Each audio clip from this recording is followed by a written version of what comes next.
ለዚህ ነው ዛሬ ዩቲዩብ ላይ ብትመለከቱ በጣም ታዋቂ የፊልም አክተሮች የጌታን የስቅለቱን ፊልም ሰርተዋል። ለምሳሌ ሚል ጊብሰን የሚባል አንድ የሆሊውድ አክተር ዳይሬክት ያደረገው ብዙዎቻችን አይተነው ሊሆን ይችላል። ዘ ፓሽን ኦፍ ክራይስት የክርስቶስ ሕማማት የሚል ፊልም አለ። አሁን ይሄ ሰው ኦን ዘ ሪሰረክሽን ማለትም የትንሳኤውን መስራት አስቧል።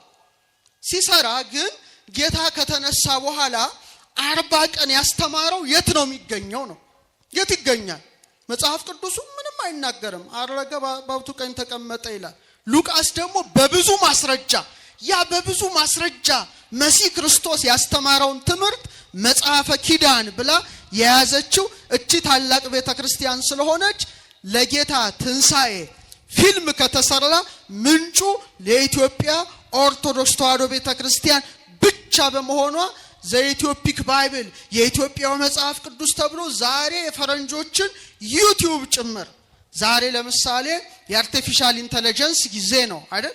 ኤአይ ታውቃላችሁ አይደል? ስለዚህ ላብራራላችሁ አልችልም። ጊዜው በጣም ፈጥኗል እና ትልቁ ኤአይ ግሮክ ኤአይ ይባላል። የዓለም ትልቁ ባለሀብት ማን ነው? ኤለን መስክ ነው አይደል? ቴክኖሎጂውን የሚመራ ነው። ይሄ ሰው የሰራው በብዙ ቢሊዮን ዶላር ያበለጸገው ሰው ሰራሽ አስተውሎት የሚባል አለ፣ መረጃ የሚሰጥ። ይሄ መረጃ የሚሰጠው ይሄን የኢትዮጵያ ኦርቶዶክስ ተዋሕዶ ቤተክርስቲያን መጽሐፍ ቅዱስን ሲያስገቡለት ተንትኖ በዓለም ላይ ስለ ክርስቶስ ትንሳኤ በብቸኝነት መጽሐፉን የያዘችው የኢትዮጵያ ቤተክርስቲያን እንደሆነች በእውነት ተመስክሯል። ደስ ይበላችሁ። ይሄ ትልቅ ነገር ነው።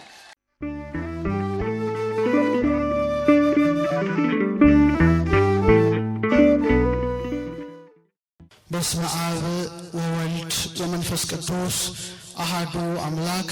አቤቱ ጌታችን አምላካችን ንጉሳችን ብርሃናችን እረኛችን ተቀዳሚ ተከታይ የሌለ የአብ ባህሪ ልጅ ኢየሱስ ክርስቶስ ሆይ ክብርና ምስጋና አምልኮትና ውዳሴ ላንተ ለባህሪ አባት ለአብ ለባህሪ ሕይወት ለመንፈስ ቅዱስ አስቀድመን እናቀርባለን።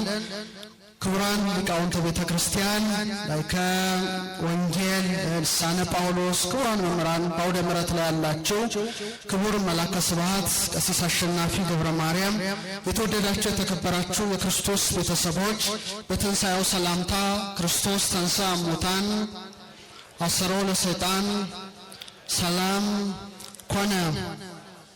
ሙሉ እግዚአብሔር ሁላችንንም በሕይወትና በሰላም ጠብቆ ለብርሃነ ዕርገቱ አድርሶናልና ክብር ምስጋና አምልኮትና ውዳሴ ለስሙ ይሁን። እንደ እግዚአብሔር ቸርነትና እንደ እግዚአብሔር ቅዱስ ፈቃድ ዛሬ የምንማማረው ሐዋርያው ቅዱስ ጳውሎስ በዕብራውያን መልእክቱ ምዕራፍ 1 ቁጥር 3 ላይ የተናገረውን ኃይለ ቃል መነሻ በማድረግ ስለ ዕርገቱ ነውና እግዚአብሔር አምላካችን እግዚአብሔር ንጉሳችን የአውደ ምሕረቱ ባለቤት አንተ ነህና የዕርገትን ምስጢር ትገልጥልን ዘንድ ቅዱስ ፈቃድ ይሆነልን። እስቲ በሰማያት በሉ እስቲ። አይሰማም። በጌትነቱ ቀኝ ተቀመጠ። ይህንን ያስተማረው ብርሃነ ዓለም ማኅቶተ ቤተ ክርስቲያን ቅዱስ ጳውሎስ ነው። ኦርቶዶክሳዊ ተዋሕዶ ቤተ ክርስቲያን ከትላንት ሐሙስ ጀምሮ እስከ መጪው እሁድ ድረስ ወይም እስከ በዓለ ጰራቅሊጦስ ድረስ የክብር ባለቤት የሙሽራዋ የጌታዋ የንጉሷ የወልደ እግዚአብሔር የክርስቶስን በዓለ ዕርገት ታስባለችና ዛሬ ስለ ዕርገቱ ምስጢር ነው የምንማረው። እጅግ የሚገርሙ ብዙ ምስጢራት ያሉበት ነውና ነገር ዕርገቱ እግዚአብሔር አምላክ ጥበቡን ማስተዋሉን ለሁላችን ይግለጥልን። እንግዲህ የጌታ የዕርገቱን ነገር ነቢያት መንፈስ ቅዱስ ገልጦላቸው የረቀቀው ጎልቶላቸው የራቀው ቀርቦላቸው አስቀድመው ትንቢት ይናገሩ ነበረ። በተለይ መዝሙረኛው ቅዱስ ዳዊት መንፈስ ቅዱስ ገልጦለት ከጌታ 1000 ዘመን ቀድሞ ስለ ጌታ ዕርገት በመዝሙር 46 ከቁጥር 5 እስከ 8 ላይ አረገ እግዚአብሔር በይባቤ እግዚአብሔር በእልልታ አረገ አለ። በምን አረገ? በእልልታ። ያረገው ማን ነው? እግዚአብሔር ነው። መሲህ ወልደ እግዚአብሔር ኢየሱስ ክርስቶስ በእውነት እግዚአብሔር መሆኑን ዳዊት መሰከረ። አምላካችን በእልልታ እግዚአብሔር በመለከት ድምፅ አረገ። ዘምሩ ለአምላክነ ዘምሩ ለአምላካችን ዘምሩ ለንጉሳችን ዘምሩ እያለ በእውነት አምላክ ወልደ አምላክ ንጉሠ ነገሥት ኢየሱስ ክርስቶስ ወደ ሰማይ በሚያደርግበት ጊዜ መላእክት ነገደ መላእክት በሙሉ እየዘመሩለት መላእክት ቀንደ መለከት እየነፉ ወደ ሰማይ ማድረጉ ተገልጦለት ዘምሩ ለአምላካችን ዘምሩ ዘምሩ ለንጉሳችን ዘምሩ ካለ በኋላ ምን አለ? እግዚአብሔር ሰይነብር ዲበ መንበሩ ቅዱስ እግዚአብሔር ግን በቅድስናው ዙፋን ላይ ይቀመጣል አለ። በአብ ቀኝ መቀመጡን ማን መሰከረ? ዳዊት መሰከረ። ስለዚህ እርገቱ እንደ እንግዳ ደራሽ እንደ ውሃ ፈሳሽ ሳይሆን አስቀድሞ በነቢያት የተነገረለት የክብር ባለቤት ኢየሱስ ክርስቶስ ነው። ዳግመኛም ዳዊት በመዝሙር 67 ቁጥር 18 እና እዛው ቁጥር 33 ላይ ስትመለከቱ 5500 ዘመን በዲያብሎስ ተማርከው የነበሩትን ነፍሳት ነፃ አውጥቶ ወደ ገነት ካስገባ በኋላ በአርባኛው ቀን እንደሚያርግ ተገልጦለት ምርኮን ማርከ ወደ ሰማይ አረክ አለ። ምንን ማርከ? ምርኮን ማርከ። ዲያብሎስ 5500 ዘመን የማረካቸውን ነፍሳት የወሰዳቸውን ነፍሳት ከሱ ማርኮ ሊቃና አጋንንትን ሰራዊት አጋንንትን ድል ነስቶ የኔና የናንተ ጌታ የኔና የናንተ አምላክ ኢየሱስ ክርስቶስ ወደ ሰማይ ማረጉ ተገልጦለት ምርኮን ማርከ ወደ ሰማይ አረክ ካለ በኋላ ስጦታዎችን ለሰዎች ሰጠ አለ። ለምን ሰጠ? ለሐዋርያት አባቶቻችን ባረገ በ10ኛው ቀን መንፈስ ቅዱስን ልኮ ጸጋውን አልብሷቸዋልና ስጦታዎችን ለሰው ሰጠ ካለ በኋላ ጌታ የሚያደርገው በምስራቅ በደብረ ዘይት በተለይ ቢታንያ በምትባለው በደብረ ዘይት ግርጌ በምስራቅ አቅጣጫ ነውና ምን አለ ዳዊት? በምስራቅ በኩል ወደ ሰማየ ሰማያት ላረገ ለእግዚአብሔር ዘምሮ አለ። ለማን ዘምሮ? ኢየሱስ ክርስቶስ ማን ነው? እግዚአብሔር ነው። ይሄን ያስተማረ ማን ነው? ዳዊት ነው። በምስራቅ በኩል አለ ወደ ሰማየ ሰማያት ላረገ ለእግዚአብሔር ዘምሩ በማለት ታላቁ አባት ዳዊት መሰከረ። ዳዊት በዚህ አላበቃም። የእርገቱ ነገር ታላቅ ነውና በመዝሙር 23 ቁጥር 4 ላይ እናንተ መኳንንት በሮችን ክፈቱ አለ። መኳንንተ ውዳሴ መኳንንተ ቅዳሴ አምላካቸው ንጉሳቸው የአብ ባህሪ ልጅ ኢየሱስ ክርስቶስ ወደ ሰማይ ይወጣልና እናንተ መኳንንት የቅዳሴ በራችሁን የምስጋና በራችሁን ክፈቱ። ከጥንት ጀምሮ ያሉት በሮች ይከፈቱ፣ የክብር ንጉስ ይግባ አለ። የክብር ንጉስ ማን ነው? ኢየሱስ ክርስቶስ ነው። ስለዚህ በእውነት ዳዊት ያለው ሊደርስ ሊፈጸም ኢዮር ላይ ያለው ኪሩቤልን የሚመራው ነገደ ኪሩብ ከሰራዊቱ ጋራ ሱራፌልን የሚመራው ሱራፊ ከሰራዊቱ ጋራ ኃይላትን የሚመራው ቅዱስ ሚካኤል ከሰራዊቱ ጋራ ራማ በተባለችው ሰማይ የሚኖረው ነገደ አርባብን የሚመራው ገብርኤል ነገደ መናብርትን የሚመራው ሩፋኤል ነገደ ስልጣናትን የሚመራው ሱሪያል ከሰራዊቱ ጋራ ኤረር ላይ ያለው ነገደ ሊቃናትን የሚመራው ሰዳኬል ነገደ መኳንንትን የሚመራው ሰላቴል ነገደ መላእክትን የሚመራው አናንኤል መኳንንተ ውዳሴ መኳንንተ ቅዳሴ በሮቹን ይግቡ።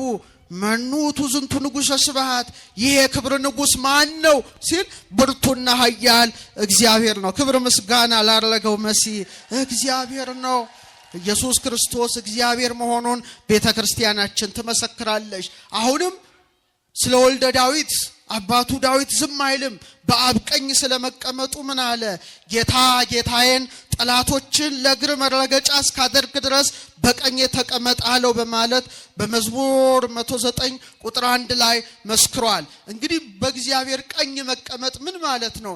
እግዚአብሔር ቀኝ ግራ የለውም። እስመ ብሂለ የማን ይመርህ ሀበት ዋይዶ ቶሙ እሪና ሆሙ በክብር ከአብ ጋራ ተካክሎ በእሪና አንድ ሆኖ በአብ ቀኝ ተቀምጦ በየማን አብ በዘባነ ኪሩብ ተቀምጦ የሚሰለሰው የሚቀደሰው ማን ነው?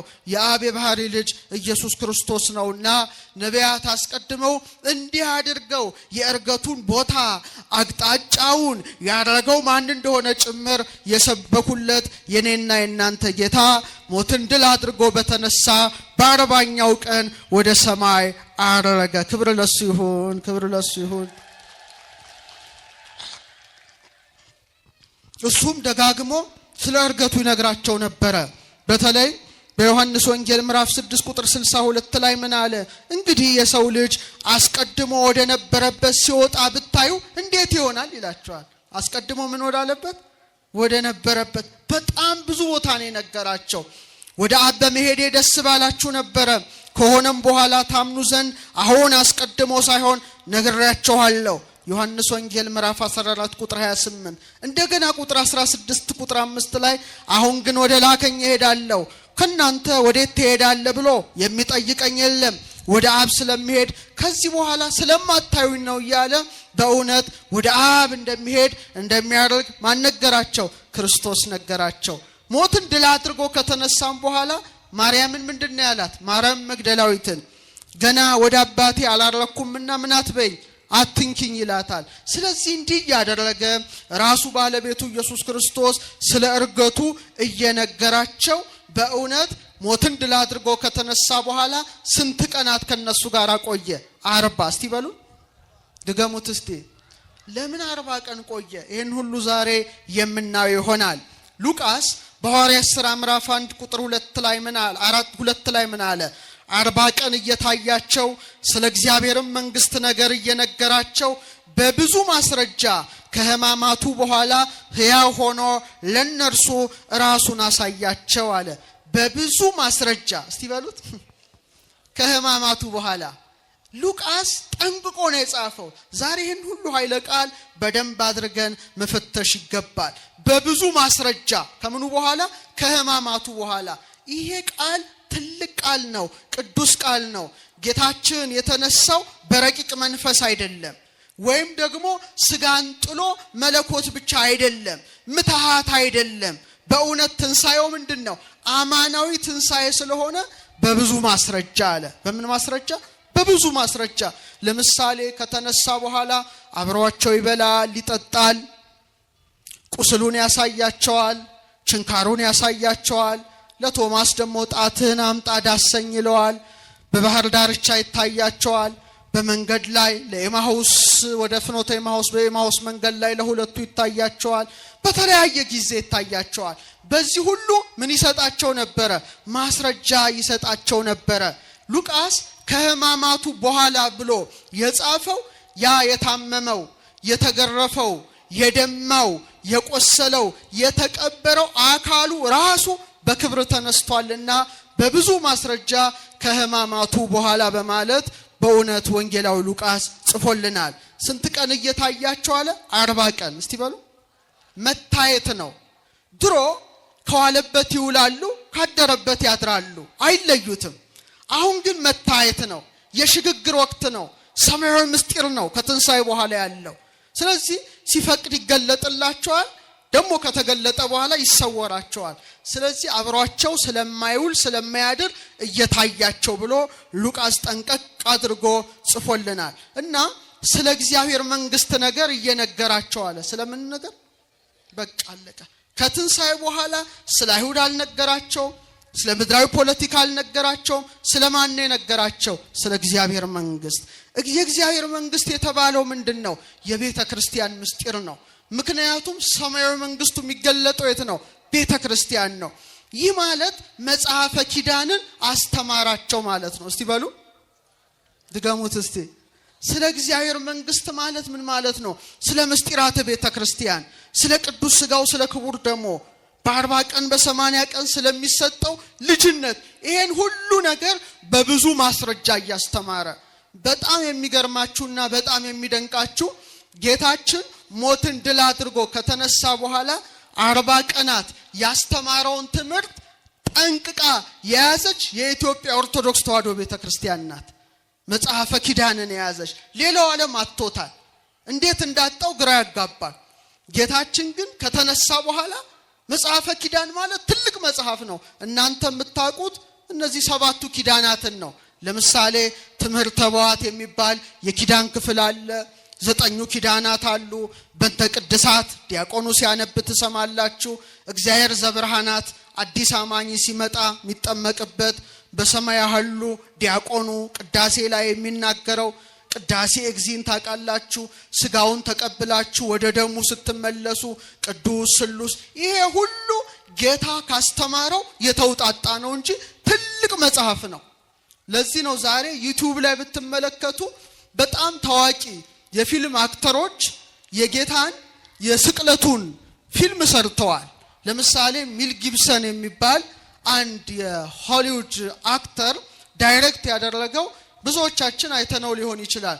ዘ ፓሽን ኦፍ ክራይስት የክርስቶስ ሕማማት የሚል ፊልም አለ። አሁን ይሄ ሰው ኦን ዘ ሪሰረክሽን ማለትም የትንሳኤውን መስራት አስቧል። ሲሰራ ግን ጌታ ከተነሳ በኋላ 40 ቀን ያስተማረው የት ነው የሚገኘው ነው? የት ይገኛል? መጽሐፍ ቅዱሱ ምንም አይናገርም። አረገ በአባቱ ቀኝ ተቀመጠ ይላል። ሉቃስ ደግሞ በብዙ ማስረጃ በብዙ ማስረጃ መሲህ ክርስቶስ ያስተማረውን ትምህርት መጽሐፈ ኪዳን ብላ የያዘችው እቺ ታላቅ ቤተክርስቲያን ስለሆነች ለጌታ ትንሳኤ ፊልም ከተሰራ ምንጩ ለኢትዮጵያ ኦርቶዶክስ ተዋሕዶ ቤተክርስቲያን ብቻ በመሆኗ ዘኢትዮፒክ ባይብል የኢትዮጵያው መጽሐፍ ቅዱስ ተብሎ ዛሬ የፈረንጆችን ዩቲዩብ ጭምር ዛሬ ለምሳሌ የአርቲፊሻል ኢንተለጀንስ ጊዜ ነው አይደል? ኤአይ ታውቃላችሁ አይደል? ስለዚህ ላብራራላችሁ አልችልም። ጊዜው በጣም ፈጥኗል እና ትልቁ ኤአይ ግሮክ ኤአይ ይባላል። የዓለም ትልቁ ባለሀብት ማን ነው? ኤለን መስክ ነው አይደል? ቴክኖሎጂውን የሚመራ ነው። ይሄ ሰው የሰራው በብዙ ቢሊዮን ዶላር ያበለጸገው ሰው ሰራሽ አስተውሎት የሚባል አለ፣ መረጃ የሚሰጥ። ይሄ መረጃ የሚሰጠው ይሄን የኢትዮጵያ ኦርቶዶክስ ተዋሕዶ ቤተክርስቲያን መጽሐፍ ቅዱስን ሲያስገቡለት ተንትኖ በዓለም ላይ ስለ ክርስቶስ ትንሳኤ በብቸኝነት መጽሐፉን የያዘችው የኢትዮጵያ ቤተክርስቲያን እንደሆነች በእውነት ተመስክሯል። ደስ ይበላችሁ። ይሄ ትልቅ ነገር ነው። እንደ ቤተክርስቲያን ቀላል አይደለም። ዓለምን ያነጋገረ ዜና ነው። ስለዚህ በብዙ ማስረጃ መጽሐፈ ኪዳንን አስተምሯል። የሚገርማችሁ አንዱ ትልቁ መጽሐፈ ኪዳን ስለ ጥጦስ ይናገራል፣ ስለ ሐሳዊ መሲህ ይናገራል፣ ስለ ምጽአት ይናገራል። አንዱ ደግሞ እንደ አንቀጽ በእንተ ስርዓትን ያስተምራል። ስለዚህ የክብር ጌታ ንጉሠ ነገሥት ኢየሱስ ክርስቶስ በእውነት የትንሣኤውን እውነት ያረጋገጠበት፣ የሐዋርያትን ፍርሃት ያስወገደበት፣ የቤተ ክርስቲያንን ስርዓት የተከለበትን 40 ቀናት ሙሉ ሐዋርያትን ሲያስተምር ቆየ። ስንት ቀናት? ለምን 50 ቀን አላስተማረም? ለምን 30 ቀን አላስተማረም? ለምን 40 ቀን መረጠ? ይሄ ትልቅ ምስጢር ነው፣ በከንቱ አይደለም። የመጀመሪያው አባት የሰው ልጆች ማን ነው? አዳም። አዳም በተፈጠረ በ40ኛው ቀን ወዴት ገባ? ኩፋሌ ስታነቡ ወደ ኤዶም ገነት ገባ። አዳም የእግዚአብሔር ብረት ወዳለበት የብርሃን ቦታ ወደ ሆነው የክብር መኖሪያ ወደ ሆነው የሕይወት ዛፍ ወደ ተተከለበት ወደ ኤዶም ገነት ገባ። ሁለተኛው አዳም ማን ነው? ኢየሱስ ክርስቶስ ነው። ጳውሎስ ምን አለ? የመጀመሪያው ሰው አዳም ሕያው ነፍስ ሆነ፣ ኋለኛው አዳም ሕይወትን የሚሰጥ መንፈስ ሆነ። አንደኛ ቆሮንቶስ 15:45። ስለዚህ ልክ የመጀመሪያው አዳም ተፈጠረና ምን ተሰጠው? የሕይወት እስትንፋስ ተብሎ ተሰጠው። አስተውሉ። ከዛ እግዚአብሔር ምን ጣለበት? እንቅልፍ። ከዛ ከጎኑ አንድ አጥንት ወሰደና ማንን ፈጠረ? አዳም ተኝቶ ሳለ ሙሽራው ሔዋን ከጎኑ ተገኘች። ሙሽራው ሔዋን ከጎኑ ተገኘች። ከዛ በ40ኛው ቀን ወዴት ገባ? እየተመሰገነ በብርሃን ሰረገላ ላይ መላእክት አስቀምጠውት ወደ ኤዶም ገነት ተሸጋገረ። ወደ ክርስቶስ ነው። ሁለተኛው አዳም የተባለው ኢየሱስ ክርስቶስም በመስቀል ላይ ተኝቶ ማለትም ቅድስት ነፍሱን ከስጋው ለይቶ ሳለ አንድ ወታደር ቀኝ ጎኑን በጦር በወጋው ጊዜ ምን ፈሰሰ? ደምና ውሃ ፈሰሰ። ውሃው ምንድነው? ምስጢረ ጥምቀት ነው። ደሙ ምንድነው? ምስጢረ ቁርባን ነው። ማን ተገኘች? ሙሽራው ቤተክርስቲያን ተገኘች ማለት ነው። እየሰማችሁ ነው? የመጀመሪያው አዳም ተኝቶ ሳለ ሙሽራው ሔዋን እንደተገኘች፣ ሁለተኛው አዳም ክርስቶስ በመስቀል ላይ ነፍሱን ከቅድስት ስጋው ለይቶ ሳለ ሙሽራው ቤተክርስቲያን ከምኑ ተገኘች? ከጎኑ ተገኘች። ቤተክርስቲያንን በደሙ በትንሣኤው መስርቶ ሁለተኛው አዳም ደግሞ በ40ኛው ቀን ወደ ሰማይ ሰማያት አረገ። ደስ ይበላችሁ። አረገ። አዎ የመጀመሪያው አዳም በ40 ቀኑ ምድራዊ ርስቱ ገነት ገባ። የኔና የናንተ ጌታ ዳግማዊ አዳም ኢየሱስ ክርስቶስ ግን ውሳጤ መንጦላይት ገባ። ሰማይ ሰማያት ሄደ። በአባቱ በአብ ቀኝ ተቀመጠ። ክብር ምስጋና ለመሲሁ። ይሄ ነው 40 ቀኑን ጠብቆ። ይህ ብቻ አይደለም። ሁለተኛውና ታላቁ ምስጢር እያንዳንዱን ጽንስ ክሶለታል በእርገቱ። ለምሳሌ ዛሬ ሰዎች ሲጸነሱ ልክ በ40ኛው ቀን የሚፈጠር ነገር አለ። ተስዕሎተ መልክ ይባላል። እስቲ በሉ ምን ማለት ነው? ዘር ከእንቁላል ከደም ጋር ሲገናኝ ውሃ ነው፣ ፈሳሽ ነው። በኋላ ግን ቅርጽ እየሰራ ይሄዳል። ልክ በ40 ቀኑ በመሳሪያ ብትመለከቱት የሰው ቅርጽ ይይዛል። በቃ የሰው ቅርጽ ቢሰራ የሚከብርበት፣ ባይሰራ የሚደይበት፣ በጎ ቢሰራ የሚጸድቅበት፣ ክፉ ቢሰራ የሚኮነንበት ሕዋሳቱ ይቀረጻል። ስለዚህ ታላቁ አባት ቅዱስ ያዕቆብ ዘስሩግ በጣም የሚያስደንቅ ነገር ይላል። ጽንስ በ40 ቀኑ አለ እንደሚቀረጽ በእምን በጅማት እንደሚሰናሰል እሱም አለ 40 ቀን ሙሉ ሐዋርያትን በእምነት እየቀረጻቸው ኖር አለ። በምን እየቀረጻቸው? በእምነት ስለ እግዚአብሔር መንግስት እየነገራቸው ቆይቷል። ለዚህ ነው ቤተክርስቲያናችን ዛሬ ውርጃን አጥብቃ የምትኮነነው። ኢየሱስ ክርስቶስ በ40ኛው ቀን አርጎ ለ40 ቀኑ ጽንስ ጭምር ምን ብሎለታል? ክሷል። እስቲ በሉ። ስለዚህ ውርጃ ያደረጋችሁ ሰዎች ንስሐ መግባት ያስፈልጋቸዋል። በጣም የሚያሳዝነው ትንሽ ጨመር ላድርግ እዚህ ላይ ትልቁና ዘግናኙ እልቂት ሁለተኛው የዓለም ጦርነት ነው። ወደ 50 ሚሊዮን 60 ሚሊዮን ሰዎች አልቀዋል። ዛሬ ግን ክርስቶስ የካሰላቸው ህፃናት በማህፀን ቢያንስ በየዓመቱ ወደ 50 ሚሊዮን ህፃናት ይሞታሉ። ታውቃላችሁ? እስካሁን 1 ቢሊዮን የሚጠጉ ህፃናት በውርጃ መልክ ህይወታቸው አልፏል። ማን የካሰላቸው? ክርስቶስ የካሰላቸው ነው። ሰውን ለማደንዘዝ የተቀመጡ የሕክምናውንም ምስጢር የማያውቁ ሰዎች አረ ደም ናቸው ይላሉ። እኛ ግን ደም አይደሉም፣ ሰው ናቸው። ምኖች ናቸው? የ40 ቀኑም ጽንስ የ40 ዓመቱም ሰው እኩል ነው። ለምሳሌ ስንት ክሮሞዞም አለ? ተናገሩ እንጂ አይዟችሁ። 46 አይደል? 46 ክሮሞዞሞች አሉ። ከአባት 23 ከእናት 23 ጽንሱ 46። የዕለቱም ጽንስ 46 ክሮሞዞም አለው። አንተም እኔም 46 ክሮሞዞም አለ። ሰው ነው አይደለም? ሰው ነው። እንደውም በአልትራሳውንድ ብትመለከቱ ልክ የመጀመሪያው ሳምንት ላይ ጽንሱ በጣም ይገርማችሁ በመጀመሪያው ሳምንት ትክክለኛ ቦታውን ይይዛል። የጽንሱ የልብ ትርታት መሰማት ይጀምራል። ደም ሁሉ በሰውነት ውስጥ ይዘዋወራል። ይሄ በስንተኛው ወር ነው? ገና በመጀመሪያው ወር ነው።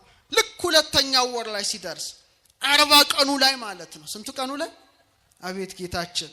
በ40 ቀኑ እንዳረገ ጽንሱም ልክ በ40 ቀኑ አንጎላችን ወይም የህፃኑ አንጎል ኤሌክትሮ ኢንሴፋኖግራም በሚባል መሳሪያ ሊለካ የሚችል ንዝረት ይፈጥራል። መለካት ትችላል። የ40 ቀን ጽንስ ምኑን? የአንጎሉን ሞገድ ኤሌክትሮ ኢንሴፋኖግራም። ታዲያ አፍንጫው፣ አይኑ፣ ጆሮ፣ እግሩ፣ ጣቱ ሁሉ መታየት ይጀምራል። በስንተኛው ወር? የ2 ወር ጽንስ የራሱ የሆነ አሻራ እንዳለው ታውቃላችሁ? ወንጀል ቢሰራ ይያዝ ነበረ፣ ግን አይሰራም። ማህፀን ውስጥ ነው። በጣም ይገርማል። ምላሱን መንካት ይችላል። የ2 ወር ጽንስ 3ኛው ወር ላይማ ስትሄዱ መዋጥ ይችላል፣ መንቀሳቀስ ይችላል፣ እጁን መጥባት ይችላል፣ አሚኒዮቲክ ፈሳሽ እየጠጣ ሽንቱንም መሽናት ይችላል። አካላዊ ህመም ይሰማዋል። 4ኛው ወር አካባቢ ብትሄዱ ክብደቱ 6 እጥፍ ያድጋል። ፈጣን እድገት ነው። እስከ 10 ኢንች እድገት ያሳያል። የእናቱን ድምጽ ለይቱ ያውቃል። ምን ውስጥ ሆኖ? እናቶች ልጆቻችሁን ታጫውታላችሁ? እናንተ ወልዳችሁም አታጫውቱት። አሁን እስቲ አንድ ጥያቄ ልጠይቃችሁ። እስቲ ህፃናት ነጭ ወረቀቶች ናቸው አይደሉም? እስቲ ናቸው የምትሉ አጨብጭቡ። ማን ነው ግን ይሄን ያስተማራችሁ? ታውቁታላችሁ? ዝም በገገማ ነው አይደል? ህፃናት ነጭ ወረቀቶች ናቸው የሚል አንድ ፈላስፋ እንግሊዛዊ ፈላስፋ ነውና ጆን ሎክ ይባላል። ዴቨሎፕመንታል ሳይኮሎጂ የሚባል ትምህርት አለው። ኮርሱን ወስጄው ነበርና እዛ ላይ ታቡላ ራስ የሚባል ፍልስፍና አለው። ነጭ ወረቀት ማለት ነጭ ነጠላ ብላችሁ አስቡት። ነጠላ ላይ ነጭ ነጠላ አሁን ነጭ ነው አይደል?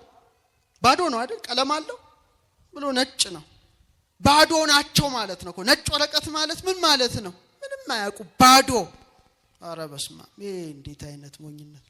ባዶ ናቸው ማለት ከማህበረሰቡ ጋር ተወልደው በሚያዩት በሚሰሙት በሚዳስሱት ዕውቀት ያገኛሉ እንጂ ባዶ ናቸው የሚል ትምህርት ነው። እና እኛም በተለምዶ ህፃናት ነጭ ወረቀቶች ናቸው እንላለን። ሞኞች ነን እንዴ? አይደሉም። ምንለውን ማወቅ የለብን። ቤተክርስቲያን ግን ይህን አታስተምርም። ህፃናት ነጭ ወረቀቶች አይደሉም። በማህፀን ያውቃሉ፣ በማህፀን ያመሰግናሉ። ያሬድ አባታችን ድጓው ላይ ምን ይላል? እምከርሰእሙ አይመረ ሰገደው አንፈራጸ። ዮሐንስ በእናቱ ማህፀን አወቀ ይላል። ምን አለ? አረ ነገሩ አልዘለለም፣ አላመሰገንም። በቃ በማህፀን ያውቃሉ። እና አጫውቱ እሺ፣ ልጆቻችሁን ይሰሟቸዋል። ዛሬ አንድ ትልቅ ሳይንቲስት ተው ነበረ፣ ፊቶሎጂስት ነው።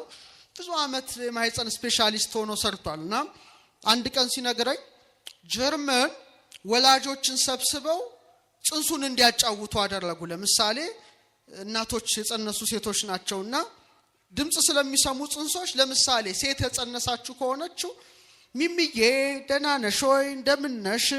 መቼ ነው የምትወለጂው? እኔና አባትሽ ናፍቀንሻል። በልብ ትር ላይ ተይልክ ወድሻለሁ፣ በመጠጣው ውሃ ልክ ደስ ምናምን ሲሉ ህፃናቱ ብድግ ይላሉ። ልክ ሰዓቷን ጠብቀው በገና ሲደረደርላቸው ጥሩ ድምጽ ሲሰሙ ብድግ አልትራሳውንድ ያያቸዋል። እየሰማችሁ ነው? እግዚአብሔር ልንቀስራ ለምን ጸነስኩ እያለሽ ምትበሳጭ ከሆነሽ ደግሞ ይሰማዋል። በልቧ ምት ይሰማዋል። ጽንሱ ይጨነቃል። ካደገ በኋላ ከሰው የማይገናኝ ብቸኛ ህፃን ይሆናል። እየሰማችሁ ነው? እግዚአብሔር ልንቀስራ።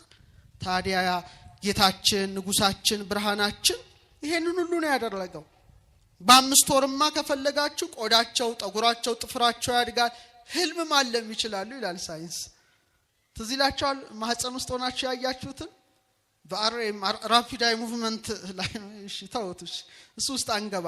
ብቻ ያዕቆብ ዘስሩግ ምን ይላል? ጽንስ አለ በ40 ቀኑ በማህፀን ውስጥ ሙሉ ቅርጽ እንደሚይዝ አለ። ጌታም በእነዚህ በ40 ቀናት በሐዋርያት ልቡና ውስጥ የነበረውን የእምነት ቅርጽ ቀረጸ። ለኛም ይቀርጽልን ንጉሳችን ኢየሱስ ክርስቶስ ሕይወታችን ኢየሱስ ክርስቶስ ነው። በአዳም አፍንጫ ጸጋ እንደተሰጠው አዳም ይሄን ጸጋ እንዳገኘ ለሐዋርያት ደግሞ ልክ በእርገቱ ጊዜ ባለባቸው ንሱ መንፈስ ቅዱስን ተቀበሉ በማለት በእውነት ያን ሥርዓት ማን አከናወነ? ክርስቶስ አምላካችን። እስቲ ስሙን ጥሩት፣ ድገሙት እስቲ። በኋላ ልክ 40ኛው ቀን ሲፈጸም ሉቃስ ምን ብሎ ጽፎልናል? እስከ ቢታንያ አወጣቸው ይላል። እስከ ምን? ቢታንያ። ቢታንያ በምንድን ነው የምታስታውሷት? እኔ ቅድስት ሀገር ኢየሩሳሌም ሲሄድ መጀመሪያ የረገጥኩት ጌታ ያረገበትን ቢታንያን ነውና እስካሁን ትዝ ይለኛል። መጀመሪያ የዛሬ ስንት ዓመት በፊት ማለት ነው።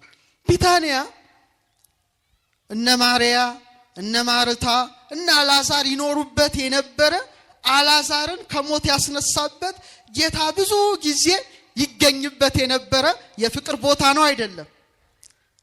ትንሣኤና ሕይወት የሆነው ክርስቶስ አልዓዛርን ያስነሳበት ታላቅ ቦታ ናት።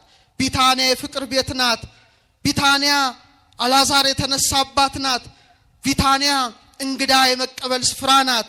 ቢታንያ የእርገት ጉዞ መጀመሪያ ናት። ጠንቅቆ ቢታንያ ያለ ልክ ቢታንያ ቅድስት ሀገር ኢየሩሳሌም ስትሄዱ ከደብረ ዘይት ግርጌ ናት። ከምን ግርጌ? ምስራቃዊት አካባቢ ላይ የምትገኝ ስፍራ ናት። እና የጌታ ሕማሙም የጀመረው በደብረ ዘይት ግርጌ በምትሆን በጌቴሴማኒ ነው። እዛ ቦታ የኔና የናንተ ጌታ ደሙ ላቡ ታይቷል፣ ተይዟል፣ መከራ ተቀብሎበታል። ትህትናና መከራ በተቀበለበት ቦታ የትንሣኤው ጌታ ወደ ሰማይ አረገ። ክብር ምስጋና ለስሙ። ይሄ እንግዲህ እሱ ነው። ወዲያው እጆቹን አነሳ ይላል። ምኖቹን አነሳ? ሊቀ ካህናት ነው። የጥንቱ ሊቀ ካህናት መስዋዕት አቅርቦ ከጨረሰ በኋላ እጆቹን ዘርግቶ ማንን ይባርክ ነበረ? ሕዝቡን ይባርክ ነበረ። በዘሌዋውያን 9:22 ላይ አሮንም እጆቹን ወደ ሕዝቡ አንስቶ ባረካቸው ይላል። ጌታችንም ዘላለማዊ ሊቀ ካህናት ነውና በችንካር በተበሳ መዳፉ ሐዋርያትን ባረከ። ያ መዳፍ ጽኑ መዳፍ ነው። ያ መዳፍ በመስቀል ላይ የተዘረጋ መዳፍ ነው። ያ መዳፍ የተቸነከረ መዳፍ ነው። ወበቅንዋቲው ሰበረ ለነ ቀኖተ ሞት፣ ተቸንክሮ የሞት ችንካርን ከኔና ከናንተ ባስወገደበት መዳፉ ሐዋርያትን የባረከ ጌታ እኔና እናንተንም ይባርከንና ባረካቸው አለ። ቃሉ በደንብ አስተውሉ። ባረካቸው እስቲ በሉ።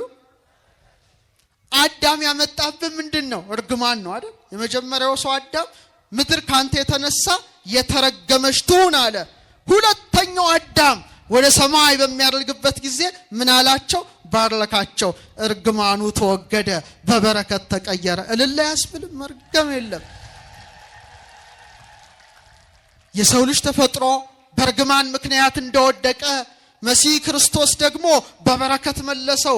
እርግማኑን በእርገቱ በበረከት የለወጠ የኔና የናንተ ጌታ ኢየሱስ ክርስቶስ ነው። ሲባርካቸውም ወደ ሰማይ አረገ ይላል። ምን እያለ? እየባረካቸው። እስቲ በሉ ሲባርካቸውም በሉ ከነርሱ ተለይቶ ወደ ሰማይ አረገ። ሉቃስ 4:51 ባርኮ አልጨረሰም። እየባረካቸው ነው ወደ ላይ ያወጣው ማለት በረከቱ ይቀጥላል ማለት ነው። ባርኮ አልጨረሰም። እየባረካቸው እየባረካቸው እየባረካቸው መሄዱ ምንድነው? እስከ ዕለተ ምጽአት ድረስ የሱ በረከት በምእመናን ላይ የሱ በረከት በቤተ ክርስቲያን ላይ ጸንቶ ይኖራል እንጂ የተቋረጠ በረከት የተሰጋ ጸጋ አይደለም። ደስ ይበላችሁ። ያ ጸጋ ያ በረከት በእኔና በእናንተም ላይ አለ። በኢየሩሳሌም በይሁዳ በሰማርያ ሁሉ ምስክሬ ትሆናላችሁ ብሎ በእውነት ሀብተ ክህነትን ስልጣነ ክህነትን ከሰጠ በኋላ እነርሱ ያዩት ከፍ ከፍ አለ። ደመናም ካይናቸው ሰውራ ተቀበለችው። ልልልል አምላካችን አረጋ አምላካችን አረጋ። እነርሱ ያዩት አለ ሉቃስ። እስቲ እነርሱ ያዩት በሉ እስቲ። ከፍ ከፍ አለ። ሲነሳ አይተውታል? አላዩትም። መቃብር ክፈቱልኝ መግነዝ ፍቱልኝ ሳይል ተነስቷል። ሲያርግ ግን የተለየ ነው። እያዩት ነው። ለምን? ከተነሳ በኋላ እየዳሰሱት እየተገለጠላቸው በጥብርያዶስ በዝግ ቤት በደንብ አድርገው ከሱ ጋር ሆነዋል። አሁን ግን እርገቱ ወደ ላይ ስለሆነ የአይን ምስክር እንዲሆኑ ከትንሳኤው በተለየ መልኩ ሲያርግ ቀና ብለው እንዲያዩ ፈቅዶላቸዋል። ዮሐንስ አፈወርቅ ምን ይላል? የትንሳኤው መጀመሪያ እንዴት እንደተነሳ ማየት አላስፈለጋቸውም። ምክንያቱም ከተነሳ በኋላ ትንሳኤውን በተጨባጭ አረጋግጠዋል። እርገቱ ግን በአይናቸው እንዲያዩት ተደረገ። ለምን? ካረገ በኋላ በአካል አያዩትም። ከኔና ከናንተ ጋር ናችሁ። ምታት ነው ብለው እንዳይጠራጠሩ ነው። እንዲያዩት አደረገ። እንደ ኤልያስ በድንገት የተነጠቀ አይደለም። የኤልያስ ጌታ በመሆኑ በእውነት ደመናም ካይናቸው ሰውራ ተቀበለችው። አያችሁ? ምን ደመና? እስቲ በሉ። ደመና የእግዚአብሔር ምስጢር ነው። ሙሴ በሲና ተራራ ከእግዚአብሔር ጋር ሲገናኝ ምን ነበረ? ደመና ነበረ። የጌትነቱ መገለጫ ነው። ታቦር ተራራ ላይ ብሩህ ደመና ሸፈናቸው ይላል። ደመና የጌትነቱ መገለጫ ናት። ዛሬም በእርገቱ ደመናዋ የንጉሱን ክብር ገለጠች። በእውነት በሰማይ ደመና ወደ ላይ የወጣው ክርስቶስም ዳግመኛ በምን ይመለሳል? በሰማይ ደመና ይመለሳል። በእርገት ደመና ሰወረችው፣ በምጽአት ደግሞ ደመና ትገልጠዋለች። ለምን? የሰማይና የምድር ጌታ እሱ ማን ነው? ኢየሱስ ክርስቶስ ነው። በእርገቱ ሐዋርያት ብቻ ተመለከቱት፣ በምጽአት ግን የሁላችንም አይን ያየዋል። በእርገት በአብ ቀኝ ተቀመጠ፣ በምጽአት ግን በታላቅ ክብር በሕያዋንና በሙታን ላይ ለመፍረድ ይመጣልና ሐዋርያት ትኩር ብለው ሲመለከቱት አለ። ምን ብለው ሲመለከቱት? አቤት ናፍቆት! የሐዋርያት ናፍቆት! ኢየሱስ ክርስቶስ እንዴት ነው የሚያዩት የነበረው? ትኩር ብለው ሲመለከቱት። ከነሱ ሲለያቸው ልባቸው አዝኗል ማለት ነው። ዛሬ እኔና እናንተ ክርስቶስን ትኩር ብለን ነው የምንመለከተው ወይስ ቲክቶካችንን ነው አተኩረን እያየን ያለ ነው? የሐዋርያት አይን ያረጋውን ክርስቶስን ያያል። የኔና የናንተ አይን ቲክቶክ ላይ ሶሻል ሚዲያ ላይ አተኩሮ ፈጦ እስኪፈዝ ድረስ ይመለከተዋል። ኢየሱስ ክርስቶስን የሚያዩ አይኖች የተባረኩ አይኖች ናቸው። ለጸሎት እሱን ለማየት ከምንሰጠው ጊዜ በበለጠ ለሶሻል ሚዲያ የምንሰጠው ጊዜ እየበለጠ በመምጣቱ አይናችን ምን ውስጥ ተቀብሯል? መክሊትነቱ በስክሪን ውስጥ ተቀብሯል። እግዚአብሔር አይናችን ይፈውስልን። ትኩር ብለን እንድናየው ፈቃዱ ይሁን።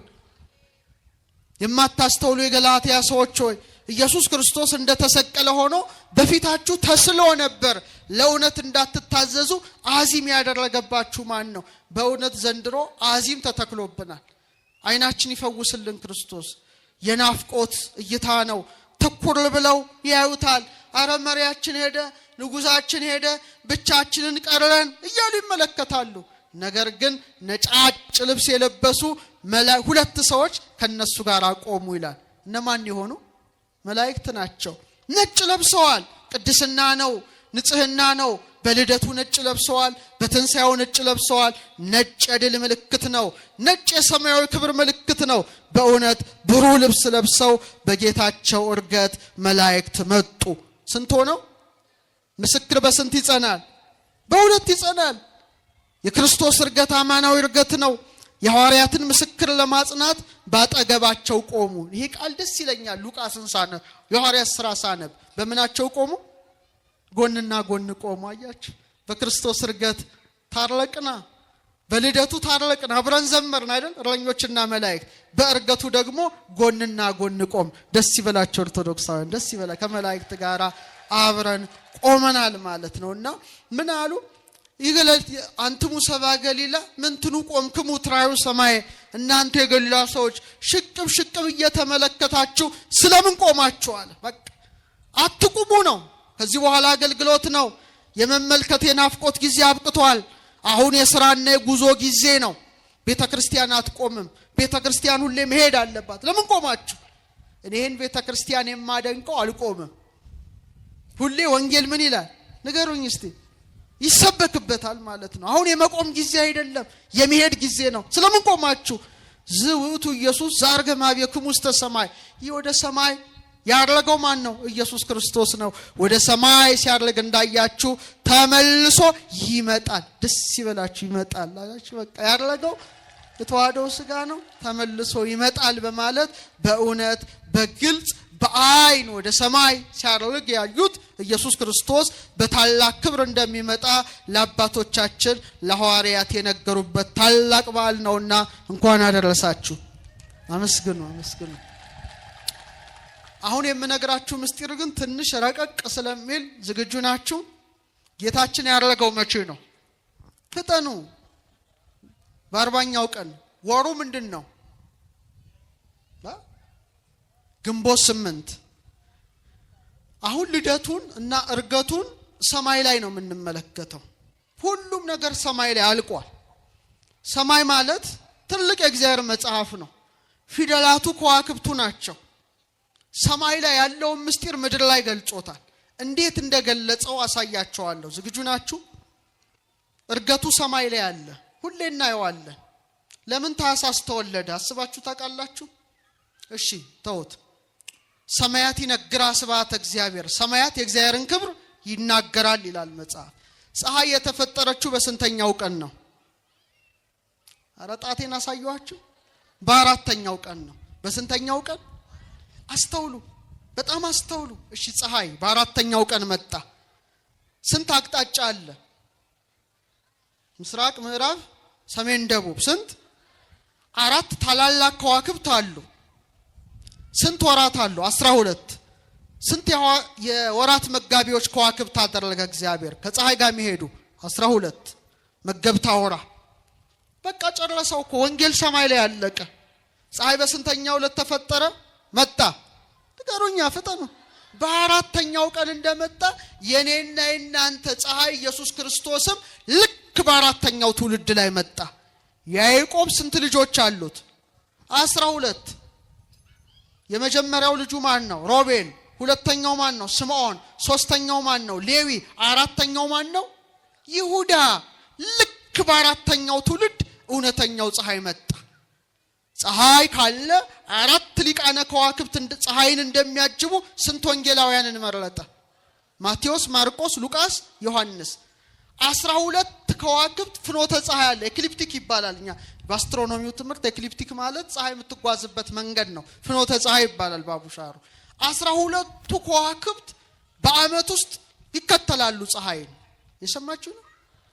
ስንት መንፈሳውያን ከዋክብት መረጠ እሱ? ኧረ 12 ማናቸው? ሐዋርያት። ልክ እንደ አራት ወቅቶች አራት ወንጌላውያን፣ እንደ 12 ወሮች 12 ሐዋርያት መረጠ። አለቀ። በስንተኛው ወር ተወለደ?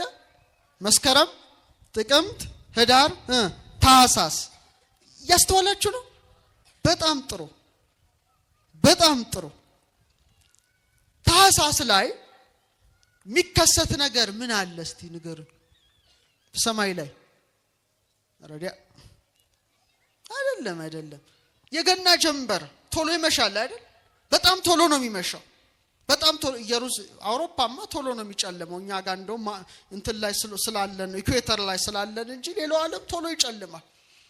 ኢየሩሳሌም ስትሄዱ ደግሞ ክረምት ነው የተወለደበት። በጣም ቀኑ የሚያጥርበት ሌሊቱ የሚረዝምበት ቅዝቃዜ በረዶ ባለበት ወቅት ነው ጌታ የተወለደው። ያረጋው ግን በተቃራኒ ነው። በደንብ አስተውሉ። አሁን አንድ ጥያቄ ልጠይቃችሁ። መብራት በደንብ የሚያበራው ከፍ ብሎ ሲሰቀል ነው ዝቅ ብሎ? ከፍ ሲል ብርሃኑ ይታያል፣ ዝቅ ሲል ትንሽ ነው። አያችሁ፣ ታህሳስ በእኛ ትምህርት ርደተ ፀሐይ እንለዋለን። ፀሐይ ከምህዋሯ ዝቅ ትላለች። ግን በወሰኔ ጀምሮ ግን እርገተ ፀሐይ ከፍ ብላ ታበራለች። ስለዚህ ቀኑ ይረዝማል አይደለ? ታህሳስ ላይ ቶሎ ነው የሚጨርሰው። ያዕቆብ ዘሥሩግ ምን ይላል? ተመልከት ይላል የሥነ ፍጥረት ጌታ።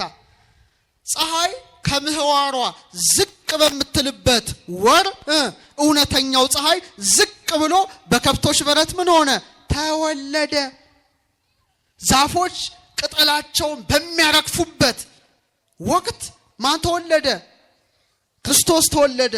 ሁሉም ጸጋው ረግፎ በነበረበት ሰዓት የኔና የናንተ ጌታ ዝቅ ብሎ ተወለደ። ዊንተር ሶልስቲስ ይባላል። ግንቦትና ሰኔ ላይ ግን ይለወጣል። ግንቦት ምን ይሆናል? ብርሃኑ እየጨመረ እየደመቀ ፀሐይም ከምህዋሯ ከፍ እንደምትል እውነተኛው ፀሐይ እየተመሰገነ ወደ ሰማይ አረገ። ክብር ምስጋና ለስሙ ይሁን። ይሄ ነው። ስለዚህ ፀሐይ ዝቅ በምትልበት ወር መሲሁ ፀሐይ ክርስቶስ ተወለደ። ፀሐይ ከፍ በምትልበት ወር እርገቱን አደረገ። ይሄን ምስጢር ማወቅ በጣም በጣም በጣም ያስፈልጋል። አሁን ጨለማ ተወግዷል፣ ቀኑ ረዝሟል። በክርስቶስ እርገት ጨለማው ዲያብሎስ ተሸንፏል። የኃጢአት ጨለማ ርቋል። የሞት ጥላ ተገፏል። ክብር ምስጋና ላደረገው ንጉሥ። ሌላው በጣም በጣም የሚያስደንቃችሁ ያረገበት ቀን መቼ ነው? ሰኞ ነው? እሁድ ነው? መቼ ነው? ሐሙስ ነው። ለምን ሐሙስ አደረገ? ዝም ብሎ ሐሙስ አላደረገም። ሐሙስ 5ኛ ዕለት ነው። በስነ ፍጥረት ለመጀመሪያ ጊዜ የበረከት ቃል የተነገረው ሐሙስ ነው። በባህር ውስጥ የሚንቀሳቀሱ በልብ የሚሳቡ በእግር የሚሽከረከሩ በደመነፍስ ሕይወት ሕያዋን ሆነው ጸንተው የሚሮሩትን የባህር ፍጥረታትን ፈጥሮ ወደ ሰማይ የሚበሩ አዕዋፍን ፈጥሮ ምን አለ? ብዙ ተባዙ፣ የምድርን ውሃ ሙሉ፣ ወፎችም ይብረሩ ብሎ ባረከ። ምን አላቸው? ባረከ። ሐሙስ እንደባረከ የመብረር ጸጋን ለማን እንደሰጠ? ለአዕዋፍ እንደሰጠ በኃጢአት ምክንያት ክንፋችን ተሰብሮ መሬት ላይ የወደቀውን የሰውን ልጅ ባህሪ ክርስቶስ የባህሪ አምላክ አድርጎ ከመለኮቱ ጋር አዋህዶ በተዋህደው ሥጋ ወደ ሰማየ ሰማያት አረገ። ለሐዋርያትም የበረከትን ቃል ሰጠ። ክብር ምስጋና ለስሙ። ይህ ትልቅ ነገር ነው። ለዚህ ነው ሐሙስ ምን ይላሉ ሊቃውንት? ደመነፍስ ከሌላት ባህር በደመ ነፍስ ሕይወት ሕያዋን የሆኑ ፍጥረታት ተገኙ ይላል። እኛስ ሐዋርያትስ ከጎኑ በፈሰሰው ውሃ ምን ያገኙ ናቸው? ልጅነትን የተቀበሉ ለሐዋርያት አክናፈ ጸጋን ሰጠ።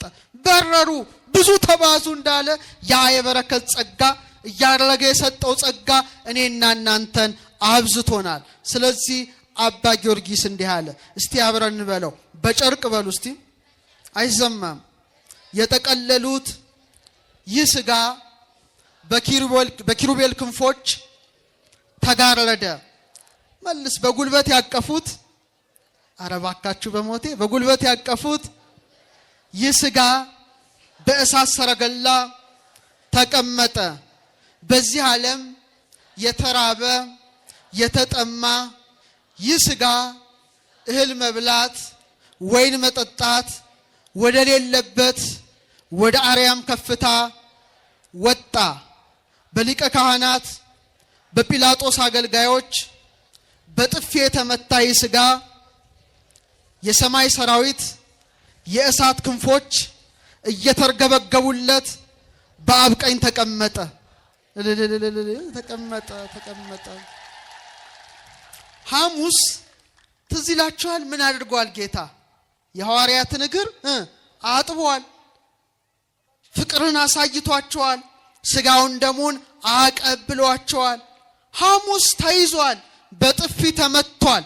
ግን የሚገርመው ሐሙስ የተያዘ መከራን የተቀበለ የትህትናን ሥራ ያሳየው ራሱ ጌታ ሐሙስ ደግሞ በታላቅ ክብር ወደ ሰማይ አረገ። ክብር ምስጋና ለስሙ።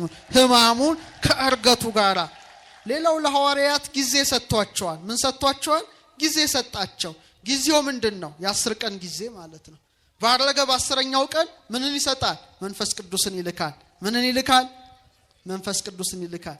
እስቲ ያን ነገር እላያችን ላይ እንመልከተውና በ2 ደቂቃ ትምህርት ልደምድም። በስንተኛው ቀን ባረገ?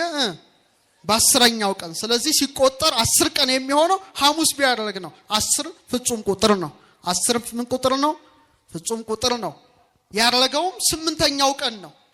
ይሄን ምስጢር አውቃችሁታል? ትንሽ 10 እና 8 ምንድነው የሚያገናኘው? 10 እና 8 እሺ ልንገራችሁ 10ኛው ትውልድ ማን ነው? ከአዳም ጀምሮ ኧረ እባክህ 7ኛው ነው ሄኖክ፣ አዳም፣ ሴት፣ ሄኖስ፣ ቃይናን፣ መላሬል፣ ያሬድ፣ ሄኖክ፣ ማቱሳላ፣ ላሜ፣ ኖህ ነው። ማን ነው? ድገሙት እስቲ። ኖህ ነው። ኖህ መርከብ ውስጥ ስንት ሰዎች ብቻ ይዞ ተረፈ? 8። ያስተውሉ እንጂ 8። ዝናቡ ስንት ቀን ዘነበ? 40 መዓልት 40 ሌሊት። አሁን ግን በረከት ነው የዘነበው። በረከት ነው። ተመልከት፣ 40 ቀን አለ፣ 10 አለ፣ 8 አለ። 8 የሕይወት ቁጥር ናት። በ8ኛው ቀን ነው ያደረገው። በስንተኛው ቀን ነው? 8። ለምሳሌ ስንት ዕለታት አሉ? 7 ዕለታት። አይዟችሁ ስንት መገብተል? 7 7 7 7 7 8 ግን 7 ሲደመር 1 ነው፣ ፕላስ 1 ነው። የሕይወት ቀመር ነው። 8ኛው ሺህ ሲባል ሰምታችኋል። ሕይወት ያለበት ዓለም ለማለት ነው። በምድር ላይ ረጅም ዕድሜ የኖረው ስንተኛው ሰው ነው? 8ኛው ትውልድ ማን ነው? ማቱሳላ። እስቲ በሉት። 8 የሱ ቁጥር ነው፣ የሕይወት ቁጥር ነው። ኖህም 8 ሆኖ ተረፈ። ምን ተባለ? ብዙ ተባዙ ምድርንም ምሏት ተባለ። አምላካችንን በረከትን ነው የሰጠው በ8ኛው ቀን። ለእኛም ይስጠን። ለምሳሌ እንደገና 10 ትውልድ ስትቆጥሩ አብርሃም ይመጣል። በረከቱ ይደርብን። ከኖህ ደግሞ 10ኛ አብርሃምን ከከላውዲዮን ወደ ካራን፣ ከካራን ወደ ከነዓን ያመጣውና ምን አለው? በ8 ቀን ግዘር አለው። በስንተኛው ቀን ግዝረት? አብርሃም ስንት ልጆች ወልዷል? 8 ልጆች ወልዷል። ተመልከቱ። ከዚያ ያወጣ ወልደ አብርሃም፣ የአብርሃም ልጅ ተብሏል ጌታ። ወልደ ዳዊት ተብሏል። ዳዊትም ስንተኛ ልጅ ነው? 8ኛ ልጅ ነው። ኢየሱስ የሚለውን ቅዱስ ከስም ሁሉ በላይ የሆነውን ስም የተሰጠው በተወለደ በስንተኛው ቀን ነው? በ8ኛው። እስቲ በሉት። አንድ በዕብራይስጥ ምን ይባላል መሰላችሁ? ጌታ ኢየሱስ በጽር ነው። በዕብራይስጥ ግን ያሁሻ ይባላል። እናቱ የጠራችሁ ገብርኤል በዛ ነው። በዕብራይስጥ ነው መነግራችሁ። በዕብራይስጥ በግሪክ ኢየሱስ ይባላል። ያሁሻ ማለት ምን ማለት እንደሆነ ታውቃላችሁ? የአብ ስም ያህዌ ተብሏል። ያውሃ ተብሏል። ያሻ ማለት በዕብራይስጥ ቋንቋ ምን ማለት ነው? መድኃኒት ማለት ነው። እስቲ በሉ አረ ድገሙት። ያሁሻ ማለት ያህዌ ያድናል ማለት ነው። ኢየሱስ ክርስቶስ ራሱ ያህዌ እግዚአብሔር ነው። ክብር ምስጋና ለስሙ። ያሁሻ ማሺያ ኢየሱስ መሲህ ማለት ነው። ጽራውያኑ ይሄ የላቸውም፣ ሺን ሳን የላቸውም። ስለዚህ ሲግማ አደረጉት።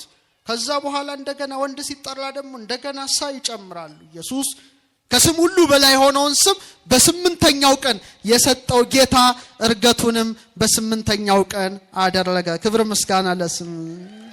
በቃ ስለዚህ በ10ኛው ቀን ወደ ሰማይ ካረገ በ10ኛው ቀን ጰራቅሊጦስን እንደላከ ለሙሴ በጽላት ስንት ቃልን ሰጥቶታል? ስንት ቃላትን? 10 ቃላትን በጽላት ላይ እንደቀረጸ እውነትን የሚቀርጽ ጰራቅሊጦስ ደግሞ በ10ኛው ቀን ይመጣል ማለት ነው። ለዛ በዓል ያድርሰን። ስለዚህ ስንት እጆች አሉን? 10 አትደናበሩ እንጂ ስንት እጆች አሉን? ስንት መዳፍ አለን? ቼክ አድርጉት። ስንት መዳፍ አለን? 2። ስንት ጣቶች አሉን? 10 አይደል? ዝም ብሎ እግዚአብሔር ይሄን ያስቀምጣል እንዴ? የሙሴን ሕግ በጣታችን የልጁን ሕግ በልባችን ነው የጻፈው። እግዚአብሔር አብ እግዚአብሔርን እንደመውደድ ወንድምን እንደመውደድ 2 እጆች አሉን። እንደ 2 መዳፍ ስንት? እንደ 2 ጽላት ስንት መዳፎች አሉን? አረ ነገሩኝ 2። የእግዚአብሔርን ቃል በጣት ሰራው ማለት እኮ ይሄ ነው። እንደ 10 ቃላት ስንት አለን? ስንት ጣቶች አሉን? ፍጠኑ እስቲ። 10። እንደ 22ቱ ስሞቹ እንደ አሌፋት 22 የራስ ቅል አጥንት አለን። ይሄ ስንት ነው? ስከል ቦንስ ታውቃላችሁ? ራስ ቅል 22 አጥንት ብቻ ነው ያለው። እንደ 7 ዕለታት የአንገት አጥንት ስንት ነው? 7 ነው። መሲህ ክርስቶስ 33 ዓመት ብቻ ነው በምድር ላይ ኖሮ ከ3 ወር ወደ ሰማይ እንዳረገ የእያንዳንዳችን ይሄ ቨርተብሬ ከዚህ ጀምረ እስከዚህ ስትወለድ አልፋ እግዚአብሔር የሚሰጥ 33 አጥንት ነው። ራስ ቅል ጎልጎታ ነው። ይሄ ደስ ይበላችሁ። ለሱ ጎልጎታ ነው፣ ለሱ ደብረ ዘይት ነው፣ ለሱ ቢታንያ ነው። እንደ መቅደሱ 2 ምሰሶች 2 እግርን የሰጠን እሱ ማን ነው? ክርስቶስ ነውና እየባረካቸው ወደ ሰማይ ያረገው ንጉሳችን ክርስቶስ በእልልታ በመለከት ድምጽ ወደ ሰማይ እንዳረገ በእርገቱም አርገ ከመያለ በሆነ እርገተ ጻድቃን ንጹሃን እኔና እናንተ መሲህ ክርስቶስ ሲመጣ ደስ ይላል። ከሞት ተነስተን በደመና እንቀበለዋለን። ሙሽራውን ደስ ያሰኝ እንቀበለዋለን። ይሄው ምልክቴ ጥፍርህን ያት በቃቻ ጥፍርህ ላይ ያለች ጥፍርህ ነው። ይሄው ጥፍርህን አታዩ? መቃብያን ላይ ምን ይላል? ጥፍርህ ያድጋል ይበቅላል አለ። ትወለዳለህ፣ ያድጋል፣ ታድጋለህ፣ ትቆረጠዋለህ፣ ትሞታለህ፣ ደግሞ ምን ይሆናል? መልሶ ይበቅላል። አንተም እግዚአብሔር ዳግመኛ ያረገው እግዚአብሔር ሲመጣ ከሞት ትነሳለህ። ሴቶች ጸጉራችሁ ምን ይሆናል? ይበቅላል። ከዛስ ያድጋል። ወንዶች ከዛ እንቆረጠዋለን፣ ሴቶች እንኳን ባይቆረጡ። ከዛ እንደገና ምን ይሆናል? አረ መልሶ ይበቅላል፣ ያድጋል። ጸጉሩ ምንድነው ይላል? መወለድ ነው። ማደጉስ? ማደግ ነው። መላጨት መሞት ነው። ተላጭቶ አይቀርም። እንደገና ምን ይሆናል? ይበቅላል። አንተም ሙተህ አትቀርም። ያረገው አምላክ ዳግመኛ በደመና ተመልሶ ይመጣል። አንተንም አንቺንም ከሞት ያስነሳሻል። ደስ ይበላችሁ። የመጨረሻ ምሳሌ አሁን ቤታችሁ ትሄዳላችሁ። ከዛስ ምን ትሰራላችሁ? አትበሉም አይደል? እሺ በልታችሁ እሺ። ከዛ ምን ትላላችሁ? እሺ የመጨረሻ ትተኛላችሁ። ስተኙ እንዴት ሆናችሁ ነው የምትተኙት? ቆማችሁ ነው? በጎንሽ ነው? ተጋድማሽ ማለት ነው። እሺ ከዛስ ስጋችሁ ተኝቶ ሲያንኮራፋ ነፍስ ደግሞ ምን ታያለች? ህልም ታያለች።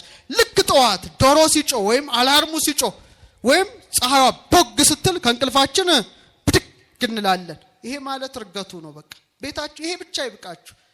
ማታ ሄዳችሁ መተኛታችሁ በጨለመሽ ሞት ከዚህ ዓለም መሰናበታችን ነው። መጋደማችን መቀበራችን ነው። ስጋ ሲል ነፍስ ህልም ማለሟ፣ ስጋ በመቃብር ሲወድቅ ነፍስ ግን በምን አለች?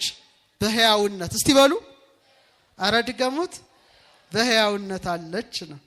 ህልም ታልማላችኋል? ብዙ ህልም አይታችኋል መቼ? እሺ ጠዋት ፀሐይ ስትወጣ ብድግ ማለታችሁ ፀሐዩ ማን ነው? ኢየሱስ ክርስቶስ። እስቲ በሉ። እሺ አላርም ይጮሃል፣ ብድግ ትላላችሁ። አላርሙ ማን ነው? ቅዱስ ሚካኤል ነው፣ የሚለፈው መለከት ነው። ስለዚህ ወደ ሰማይ ሲወጣ ያያችሁት እሱ ተመልሶ ይመጣል እንዳለው ልክ ፀሐዩ ቦግ ሲል ከእንቅልፍ እንደምትነቁ ያደረገው ኢየሱስ ክርስቶስ ደስ ይበላችሁ ተመልሶ ይመጣል። እኔና እናንተን ይዞ ወደ መንግስቱ ያሸጋግረናል። በዚያም ከሱ ጋራ በደስታ እንኖራለን። ለዚያ ክብር ሁላችንም ያብቃን። ወስብሐት ለእግዚአብሔር።